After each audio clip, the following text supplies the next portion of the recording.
Saudara-saudari yang terkasih, kalau saya memegang benda ini, kita semua tahu fungsinya.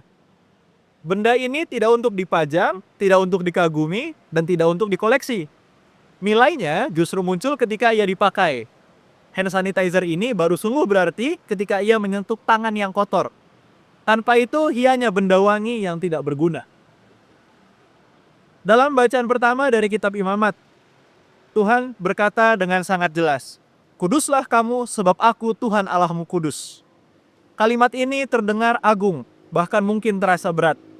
Kekudusan sering dibayangkan sebagai sesuatu yang jauh, tinggi, suci, identik dengan altar, doa panjang, atau hidup tanpa noda. Tetapi menariknya, setelah perintah itu, Tuhan tidak langsung berbicara tentang ritual yang rumit. Yang dibicarakan justru sangat konkret. Jangan mencuri, jangan berdusta, jangan menahan upah buruh, jangan menyakiti yang lemah, jangan menaruh dendam, tetapi kasihilah sesamamu seperti dirimu sendiri. Seolah Tuhan sedang berkata, kekudusan itu bukan konsep yang abstrak. Kekudusan punya bentuk, punya wajah, dan punya konsekuensi. Kudus itu nyata. Hal yang sama kita dengar dalam bacaan Injil dari Matius. Yesus berbicara tentang penghakiman terakhir. Yang diadili bukan pertama-tama soal seberapa fasih orang berdoa atau seberapa lurus pengakuan imannya, tetapi satu hal yang sangat sederhana. Apakah engkau memberi makan yang lapar, memberi minum yang haus, menyambut yang asing, mengunjungi yang sakit dan terpenjara?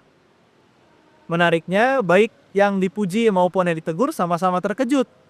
Mereka tidak sadar sedang melayani atau mengabaikan Tuhan.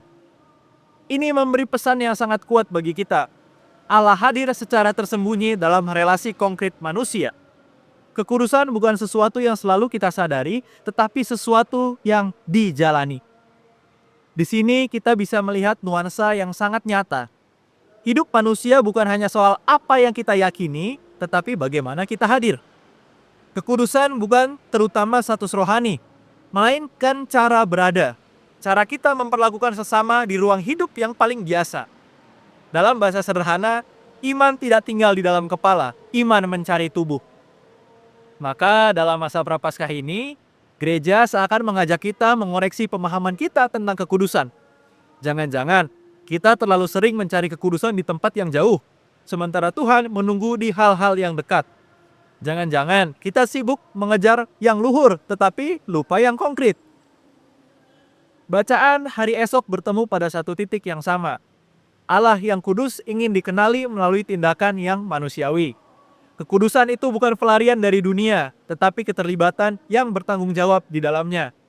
Bukan soal menjadi sempurna, tetapi soal menjadi hadir dengan kasih. Maka barangkali pertanyaan Prapaskah kita bukan pertama-tama, sudah seberapa rohani saya? Melainkan, di mana kekudusan saya bisa menjadi nyata hari ini? Dalam kejujuran adalah jawabannya. Dalam keadilan kecil. Dalam menahan diri untuk tidak menyimpan dendam. Dalam keberanian untuk peduli. Karena pada akhirnya, seperti yang diwartakan Yesus sendiri, apa yang kita lakukan kepada sesama, itulah yang kita lakukan kepada Allah. Dan disitulah kebenaran sederhana ini menemukan bentuknya.